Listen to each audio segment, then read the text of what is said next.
अऊज़ु बिल्लाहि मिनश रजीम बिस्मिल्लाहिर्रहमानिर्रहीम। सूरतुल आराफ आयत नंबर 9 हम डिस्कस कर रहे हैं। और ये जो अंजाम हुआ कि सारे का सारा खसारा आ गया हिस्से में, वो किस वजह से था वो हम देख रहे हैं। तो आयत नंबर 9 का आखिरी हिस्सा, जो लास्ट पार्ट है इसका, बिमा कानू बी आयातिना यज़लिमून, कि वो अल्लाह ताला की आयत का इनकार करते थे। तो अल्लाह की आयत का इनकार करने से मुराद है कि अल्लाह की आयत पर अमल ना करना। हजरत हुजैफा रजी अल्लाह अन्हु की रवायत है कि कयामत के दिन वजन करने वाले हजरत जिब्रील अमीन होंगे। अल्लाह ताला फरमाएगा, ए जिब्रील, इनके दरमियान वजन कर और बाज से बाज की तरफ लौटा दे। यानी क्या मतलब? अब वहां पे कोई सोना या चांदी तो नहीं होगा। बस अगर जालिम की नेकियां होंगी तो उसकी नेकियां लेकर मजलूम की तरफ लौटा दी जाएंगी, और अगर जालिम के पास नेकियां ना हुई तो मजलूम के गुनाह लेकर जालिम पर डाल दिए जाएंगे। बस वो आदमी लौटेगा और इस पर पहाड़ की मिसल बोझ होगा। ये रवायत तफसीर तबरी से ली गई है। एक दूसरी रवायत है कि रसूल अल्लाह सल्लल्लाहु अलैहि वसल्लम ने फरमाया, अल्लाह ताला कयामत के दिन फरमाएगा, ए आदम, मीज़ान के पास कुर्सी की जानिब जाओ और अपनी औलाद के उन आमाल की तरफ देखो जो तुम्हारी तरफ उठाए जाएंगे। बस जिसकी नेकी शर पर राई के दाने के बराबर भी भारी हो जाए तो उसके लिए जन्नत है, और जिसका शर उसकी नेकी पर राई के दाने की मिकदार भारी हो जाए तो उसके लिए जहन्नुम है, यहां तक कि तू जान लेगा कि मैं जालिम के सिवा किसी को अजाब नहीं दूंगा। आप देखिए फर्क कितना पड़ रहा है मीजान में। जर्रे का, राई का दाना कितना सा होता है, बस उतना ही फर्क पड़ रहा है।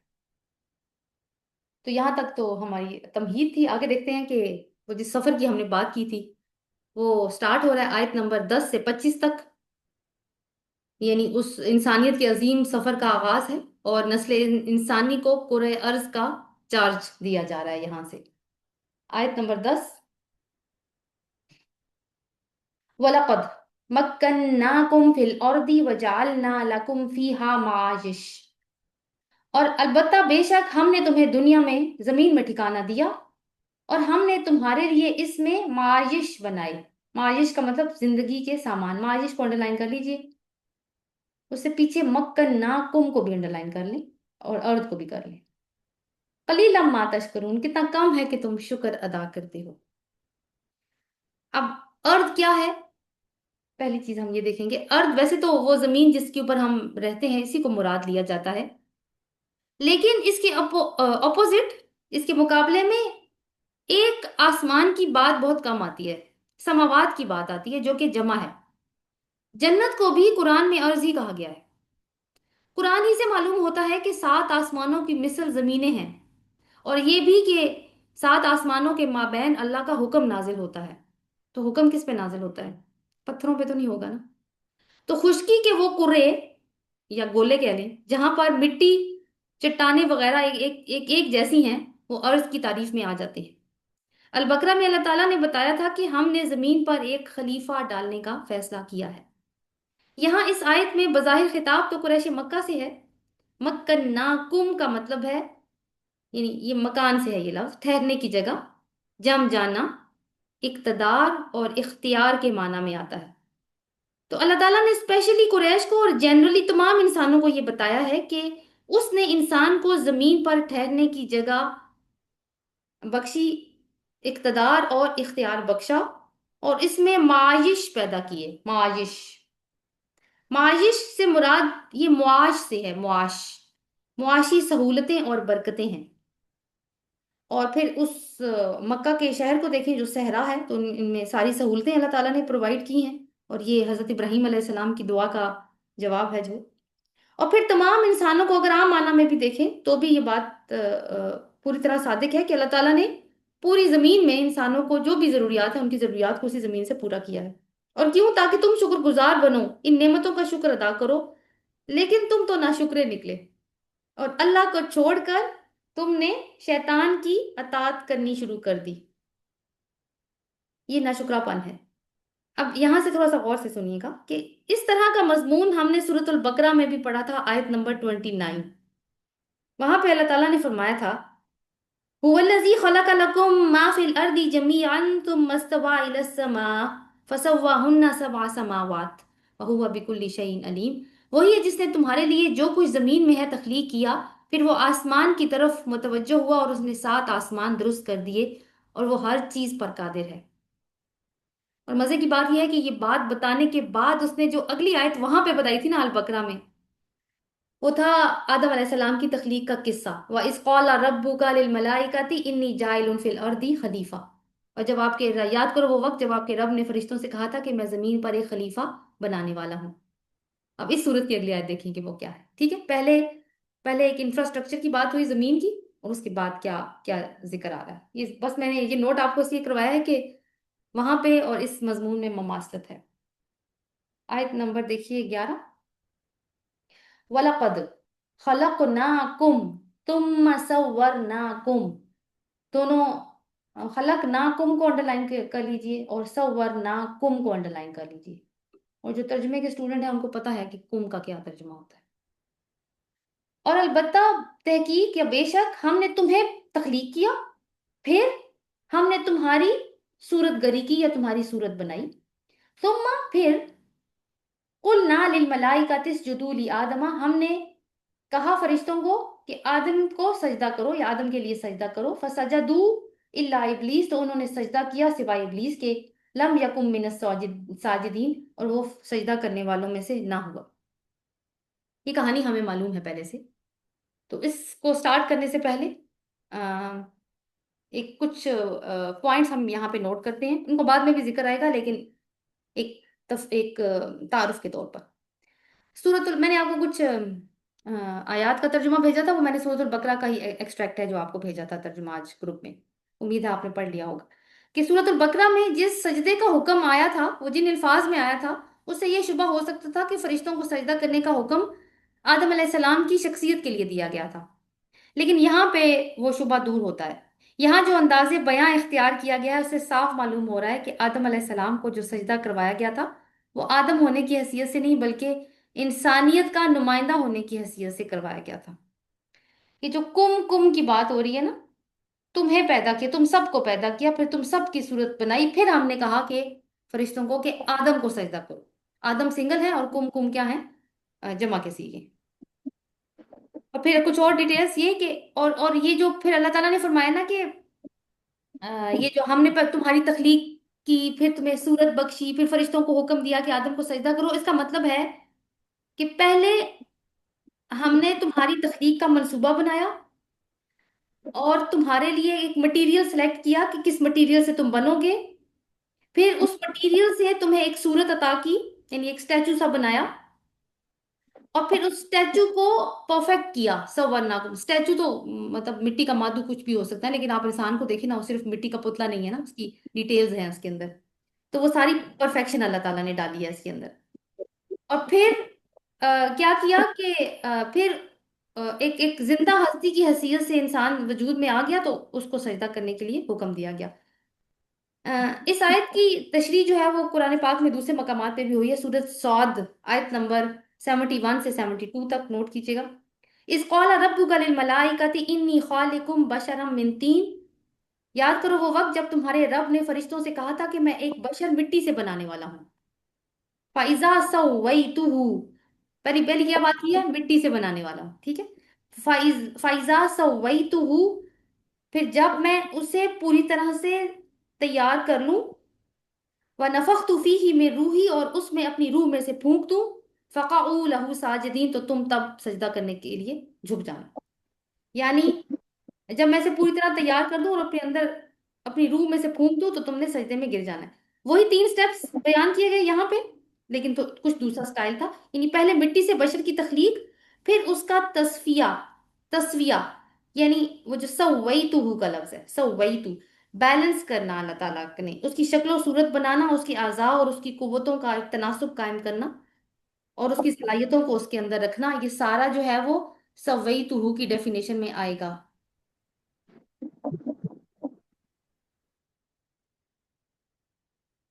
سوری، پھر اس کے اندر تیسرے سٹیپ میں کیا ہوا، پہلا کہ دیکھیں، پہلا مٹی سے بشر کی تخلیق کی، پھر اس کو پرفیکٹ کیا، یوں کہہ سکتے ہیں، اور پھر اس کے اندر اپنی روح میں سے پھونک دیا۔ اسی مضمون کو سورہ ہجر میں اللہ تعالیٰ نے کیسے بیان کیا ہے، आयत नंबर 28 29, वइज़ क़ाल रब्बुका लिल मलाइकति इन्नी खालिकुम बशरम मिन सलसालिम मिन हमाइम मसनून। और याद करो वो वक्त जब तुम्हारे रब ने फरिश्तों से कहा कि मैं खमीर उठी हुई मिट्टी के गारे से एक बशर पैदा करने वाला हूँ। फ़ाइज़ा सव्वैतुहु, फिर वही लफ्ज़, जब मैं उसको परफेक्ट कर लूँ, व नफ़ख्तु फीही में रूही, और अपनी रूह में से फूंक दूँ, फ़क़अू लहू साजिदीन, तो तुम उसके लिए सजदे में झुक जाना। अब जो थोड़ा बहुत डिफरेंस है वो ये है कि मिट्टी से पैदा किया, और यहाँ पे अल्लाह ताला ने उस मिट्टी के अंदर भी अल्लाह ताला ने असल में एक प्रोसेस किया है, जैसे कि ऐसा लग रहा है कि पहले फिर मिट्टी को ना गारे की शक्ल दी है, उसमें पानी डाल के जैसे गारा बनाया जाता है, और फिर उसको रख दिया कुछ देर, और खमीर उठा, और फिर उससे जो है वो बशर बनाया गया। अब ये जो तख्लीक इंसानी का आगाज है ना, हम इसको उतना ही समझ सकते हैं जितना कुरान ने हमें, जितनी हकीकत कुरान ने हमें बता दी है। अब किस तरीके से वो जो जो मटेरियल है वो इकट्ठा किया गया, या किस तरीके से अल्लाह ताला ने उसकी सूरत गरी की, और कैसे रूह उसके अंदर फूंकी है, ये इन बातों का अंदाजा लगाना, यानी बिल्कुल इसकी तफसील जानना, इसकी कैफियत जानना जो है वो मुश्किल है। लेकिन एक बात जो है वो जाहिर है, जो जो साफ जाहिर हो रही है वहां पे, कि कुरान पाक इंसानियत के आगाज की कैफियत जो बता रहा है ना, कि किस तरीके से इंसानियत का आगाज हुआ है या इंसान का आगाज हुआ है, वो साइंस के नजरिए से ऑपोजिट है।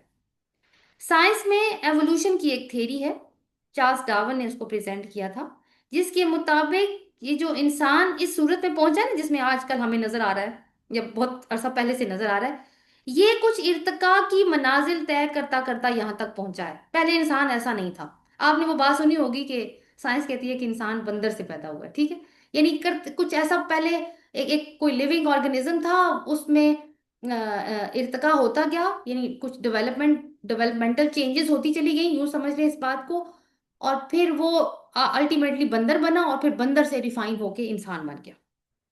तो ये चीज जो है वो साइंस प्रेजेंट करती है, लेकिन कुरान हमें क्या बताता है कि इंसानियत का आगाज प्योरली इंसानियत ही से हुआ है।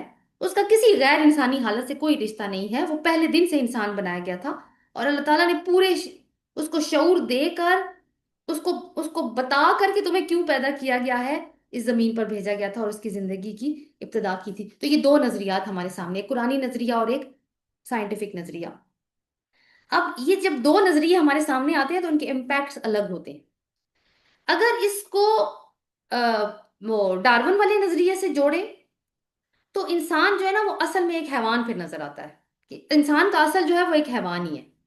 तो फिर उसकी जिंदगी के जितने भी कवानीन हो गए, इवन इखलाकी कवानीन भी, वो भी फिर उन्हीं कवानीन से निकाल, बुनियादी जो असूल होंगे उनको उन्हीं कवानीन से निकाला जाएगा जिनके तहत जानवरों की जिंदगी चलती है।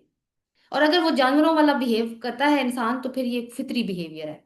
जैसे वो कहते हैं ना, कपड़े पहनना तो एक आर ही है, इंसान तो फितरी तौर पर उसके पास तो कोई कपड़ा नहीं था। तो ये बातें जो जानवरों वाली हैं सारी।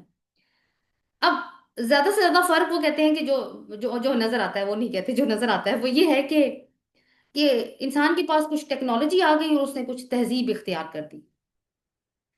लेकिन यहाँ पे एक और सवाल आता है कि अगर जिस्मानी इर्तिका को मान भी जाए एक लम्हे के लिए, कि ठीक है जिस्मानी इर्तिका हुआ और इंसान की ऐसी शेप बन गई, तो फिर उसमें अक्ल और शऊर का इर्तिका कैसे हुआ? क्योंकि जानवरों में तो वो शऊर नहीं पाया जाता जो इंसान के अंदर पाया जाता है, तो वो उसका इर्तिका फिर कैसे हुआ होगा? या फिर जो इंसान के अंदर एक इखलाकी हिस्स मौजूद है जो उसे जानवरों से मुमताज करती है, जो एक फितरत मौजूद है उसके अंदर जिसको नेकी और बुराई की तमीज देती है, वो कैसे डेवलप हुई है? फिर वो फिर जानवर, फिर बंदरों में वो क्यों नहीं है? बंदरों तक कुछ तो होनी चाहिए थी ना, तो वो नहीं है वहां तक।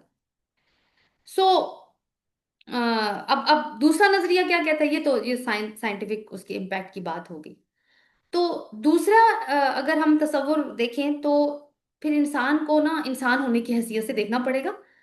वो फिर हम उसको हैवाने नातिक नहीं कह सकते, बल्कि दूसरी सूरत में वो हमें फिर जमीन पर अल्लाह का खलीफा नजर आता है, और फिर वो बाकी मखलूकात से फिर अलग है।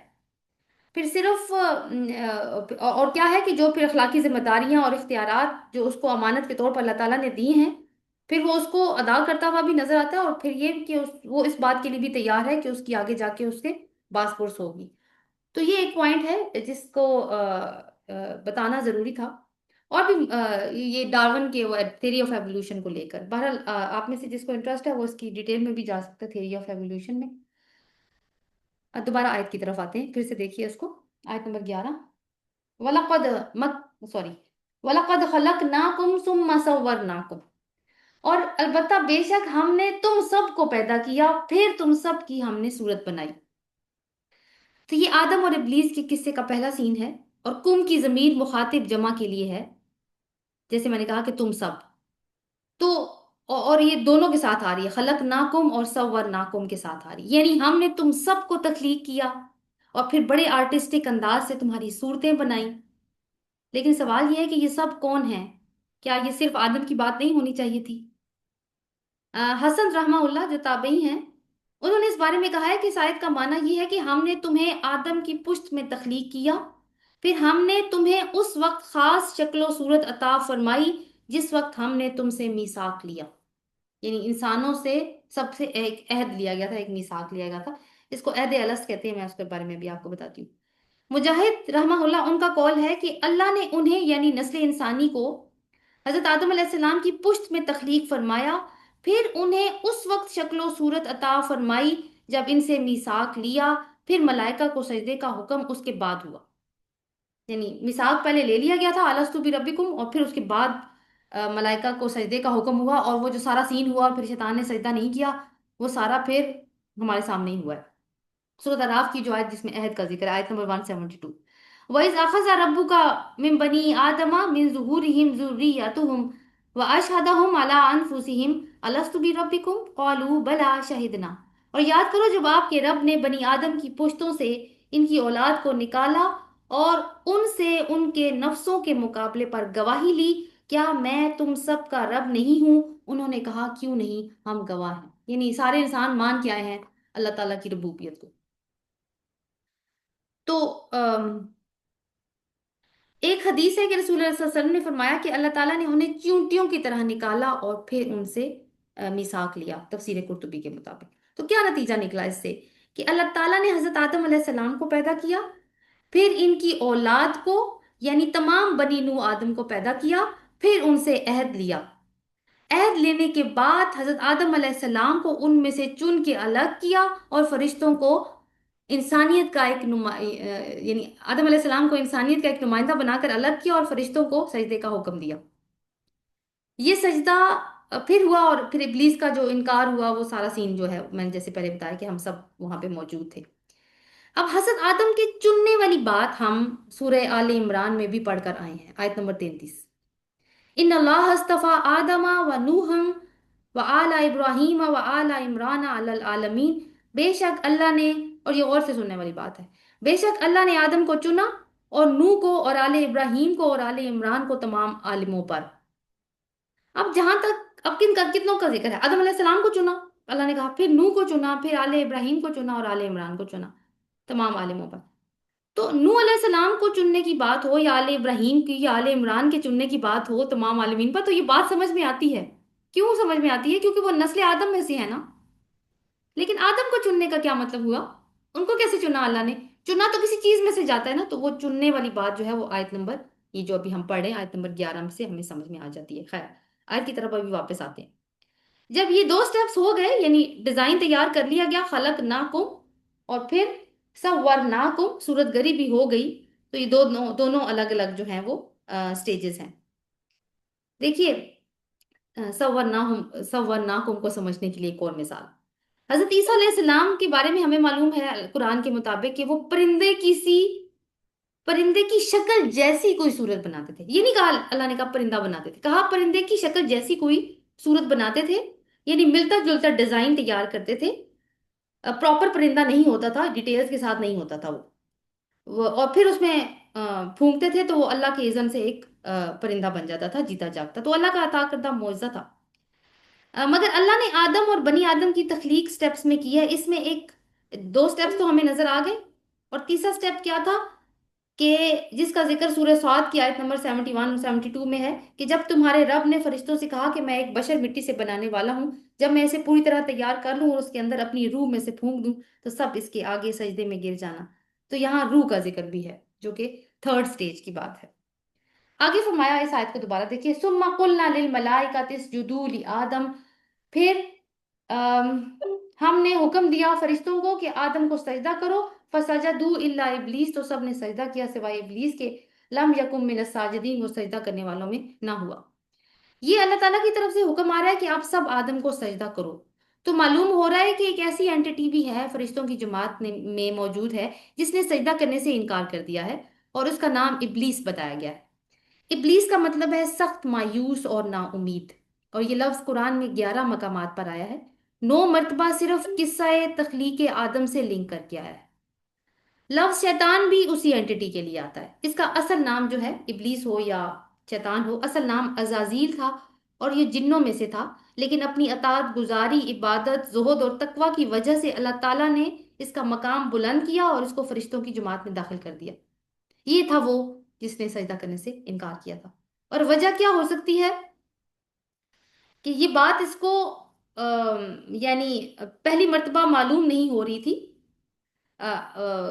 یہ والی بات۔ اچھا، اس بات کا چرچا، جو بات اس کو معلوم نہیں تھی، اب یہ کیسے ہو سکتا ہے کہ اس کو معلوم نہ ہو کہ اس کا چرچا تو پہلے سے آسمانوں پہ موجود تھا۔ جیسے البقرہ میں اللہ تعالیٰ نے کہا کہ میں زمین پہ خلیفہ ڈالنے والا ہوں، تو فرشتوں نے سوال کیا تھا نا آگے سے کہ کیا آپ کسی ایسے کو ڈالیں گے جو زمین پہ خون بہائے گا اور فساد پیدا کرے گا؟ تو پھر اللہ تعالیٰ نے بتایا تھا کہ میں اس کو 3 سٹیجز میں بناؤں گا، یہ بھی اللہ تعالیٰ نے بتایا، اور جب بنا چکوں تو تم سجدہ کرنا، جیسے سورہ ہجر کا میں نے آپ کو ریفرنس دیا تھا۔ تو فرشتوں نے اپنی کنفیوژن جو تھی اس کو کلیئر کیا تھا، اللہ تعالیٰ سے سوال پوچھا تھا، لیکن یہ بھی موجود تھا، یہ چپ رہا اس وقت۔ اور یہ کیوں چپ رہا؟ کیونکہ یہ خود ایکسپیکٹ کر رہا تھا کہ زمین کی خلافت کس کو دی جائے گی، کیونکہ بنی اسرائیلی روایات سے معلوم ہوتا ہے کہ زمین پر پہلے جن آباد تھے، وقت گزرنے کے ساتھ ساتھ انہوں نے زمین میں خوب سرکشی کی، فساد مچایا، تو اللہ تعالیٰ نے 4000 فرشتوں کا لشکر عزازیل کی سپہ سالاری میں بھیجا، یعنی اس کو لیڈر بنا کے بھیجا تھا ان کا سپہ سالار۔ پھر ایک جنگ ہوئی ان کے مابین، اور عزازیل نے بہت سارے جنوں کو قتل کیا اور بہت ساروں کو قید کیا، اور زمین ان سے پاک ہو گئی۔ تو اب اس نے کہا کہ میں نے تو بہت بڑا کام کیا ہے، تو اب ایکسپیکٹیشنز بڑھ گئی اس کی، تو اس نے وہ خلافت عرضی کے خواب دیکھنے لگا۔ مگر جب اس کو آدم علیہ السلام کے بارے میں اللہ تعالیٰ کے فیصلے کا علم ہوا تو اس نے پھر انکار کی ٹھان لی۔ اب یہاں پہ ایک سوال پیدا ہوتا ہے کہ کیا آدم کے خلیفہ بننے سے عزازیل کے مرتبے میں جو اللہ نے اس کو بخشا تھا، کیا کوئی فرق آنا تھا؟ نہیں، کوئی فرق نہیں آتا تھا، مگر اس نے اس مرتبے کے بارے میں جو اس کے ہاتھ میں تھا بالکل نہیں سوچا۔ اور ساتھ ساتھ ہم یہ کرتے جائیں گے، آیا تو ہم پڑھے، ہم ابلیس کے کا کریکٹر بھی نہ انالائز کرتے چلے جائیں گے، کیوں کریں گے؟ کیونکہ وہ جو اپنے کردار کی خصوصیات ہے نا، وہ انسانوں میں بھی ڈالنا چاہتا ہے۔ تو یہاں تک ہمیں معلوم ہوا کہ بات کو سن کر اگر کنفیوژن کو کلیئر نہیں کیا جائے اور اندر ہی اندر گھٹ گھٹ کر رہا جائے اور بدگمان ہو جایا جائے تو یہ ابلیسی کردار ہے۔ پھر دوسری بات یہ ہے کہ جو نعمت پاس موجود ہو اس پر نظر نہ رکھنا، بلکہ دوسروں کی عطا کی ہوئی نعمتوں کو دیکھ کے حسد کرنا اور دشمنی پر آمادہ ہو جانا اور ناشکری کرنا اپنی نعمتوں کی، یہ اس میں شامل ہے، یہ بھی ابلیسی کردار ہے۔ ہم نے دیکھنا ہے کہیں ہم میں تو نہیں ہے یہ۔ تیسری چیز ہے کہ اللہ کا حکم مل جائے اور اس کے باوجود انسان انکار کر دے، تو یہ بھی شیطانی صفت ہے جو کہ شیطان کے پیروکاروں میں پائی جاتی ہے۔ اب آدم کو سجدہ کرنے کا مطلب کیا تھا؟ یہ لفظ ہے لی آدما، یعنی آدم کے لیے سجدہ کرنا، اس کو ہم سلیوٹ کرنا بھی کہہ سکتے ہیں۔ مثلا اگر ہم اپنے ماموں، خالہ، چچا، پھپھو وغیرہ کا احترام کرتے ہیں تو ان سے محبت کا یا احترام کا تعلق جو ہے وہ ہمارے ماں باپ کی وجہ سے ہے۔ تو اصل سجدے کا حقدار تو رب ہی ہے، جس نے آدم جیسی مخلوق بنائی، جس میں اپنی روح میں سے پھونکا، اور جن سٹیجز سے گزار کر اللہ تعالیٰ نے آدم علیہ السلام کو بنایا، پھر اپنی روح میں سے پھونکا، پھر علم عطا کیا۔ تو جب فرشتوں نے یہ مظاہرہ دیکھا تو اللہ کی عظمت کے قائل ہو گئے، اور جیسے ہی اللہ تعالیٰ نے حکم دیا کہ اس کو سجدہ کرو تو وہ سجدہ میں جھک گئے۔ اس میں ایک رائے یہ بھی آتی ہے کہ پرانی امتوں میں سجدہ تعظیمی بھی جائز تھا، اللہ بہتر جانتا ہے۔ تو اس منظر میں ہم نے اللہ کی مخلوقات کے 3 نمونے دیکھے ہیں۔ ایک وہ جو ہر حکم پر فرما بردار ہیں، یعنی فرشتے، ان کی فطرت میں تعمیل امر ہے۔ دوسری وہ جو مکمل طور پر نافرمان نظر آئی ہمیں، اور اس کی فطرت میں سرکشی اور غرور ہے۔ اور تیسری انسانی مخلوق، اور انسانی مخلوق میں ابھی تک ہمیں کوئی صفات نظر نہیں آئی، آگے جا کے انشاءاللہ ہم دیکھیں گے، جیسے جیسے یہ قصہ جو ہے وہ انفولڈ ہوگا دیکھیں گے کہ مزید کیا صفات نظر آ رہی ہیں ہمیں انسانوں کی، اور ساتھ میں یہ کہ شیطان کی مزید کیا صفات ہیں۔ تو آج کا لیسن ہمارا یہیں تک کا تھا، اس دعا کے ساتھ کہ اللہ تعالیٰ ہمیں شیطان کو کے حملوں کو پہچان کر اس سے بچنے کی توفیق عطا فرمائے اور اپنے ایمان کی حفاظت کی توفیق عطا فرمائے، آمین۔ سبحانک اللہ و بحمدک، نشہد ان لا الہ الا انت، نستغفرک و نتوب الیک، آمین۔ السلام علیکم ورحمۃ اللہ وبرکاتہ۔